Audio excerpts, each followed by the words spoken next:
Dumbarton, once a mighty shipbuilding town and a Labour Party stronghold, now the most marginal seat in Scotland. Just like Labour, its football team, here in yellow, is fighting to avoid relegation. For voters across Scotland, there is one key issue in this election. Big elephant in the room, if we can call it that, is of course independence.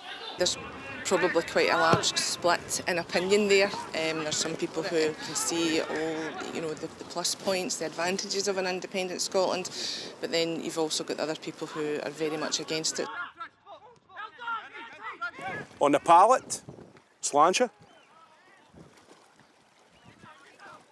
Like many before him on the shores of Loch Lomond, Kenny MacDonald is a whiskey maker. He's filming a promotional video for his latest single malts with his son RUARAIDH. The family are strong supporters of Scottish independence. Ever since the demise of the heavy industry of this area, we can see over the last 20-odd, 30-odd years that even when Labour were in charge here, we were given very, very little help. Really, over the last 14 years of a Scottish government with the SNP in charge, certainly from my perspective, I really believe that we've been given a lot more help, we've been given a lot more direction, and the people in this area certainly have more hope. Like many post-industrial towns, Dumbarton still awaits its long-promised revival. But some SNP policies are popular, like free education. RUARAIDH just finished a master's degree in history.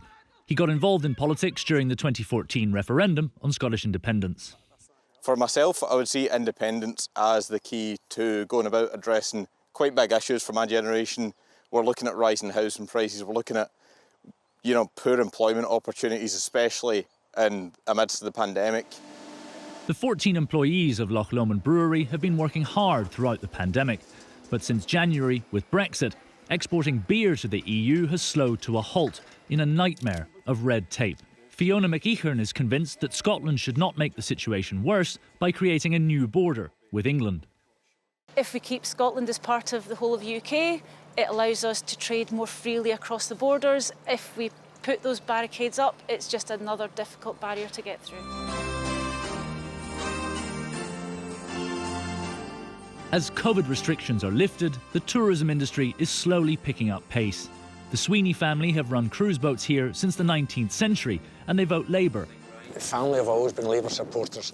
And believe it again, our MSP, Jackie Baillie, does a terrific job, works really hard, pretty unflappable, but our votes on a knife edge here. How are you? Jackie Baillie, how are you? As the Loch Lomond Shores complex reopens to shoppers and nature lovers, it's an opportunity for politicians to campaign. Last time around, Labour's Jackie Baillie was elected with only 109 votes to spare. She needs all the support she can get from the new Scottish Labour leader, Anas Sarwar. Moving Scotland out of the United Kingdom would be 10 times worse than actually what we're experiencing through Brexit. Now is most certainly not the time for a referendum. Now is the time to get the country back on its feet. John Sweeney supports that view, but he's concerned that Labour may again lose ground across Scotland.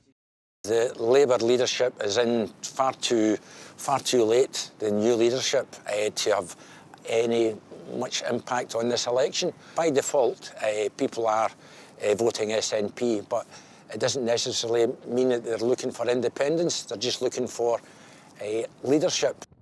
If you were to ask me 5 years ago, or pre-Brexit and pre-COVID, I would have been all for Scottish independence, but I'm not really sure that all Scots want any more uncertainty at the moment. Kenny MacDonald is campaigning for his local candidate. SNP activists are on the attack, trying to appeal to voters' sense of a Scottish identity. It's difficult for me to look at the perspective of a unionist because I'm not. As a Scotsman, I am Scottish, I'm not British. We've seen sustained majority support for Scottish independence in opinion polls throughout 2020 and into 2021. So there's been a significant shift in Scotland, and independence is now the majority view. Only the British Prime Minister, however, can call a referendum. So if we do end up with an SNP overall majority on their own, the political pressure on Boris Johnson to accede to the idea of holding a referendum, at least at some point in the next 5 years, will undoubtedly be rather greater. One thing is certain. For Boris Johnson, the question of Scottish independence is not going away.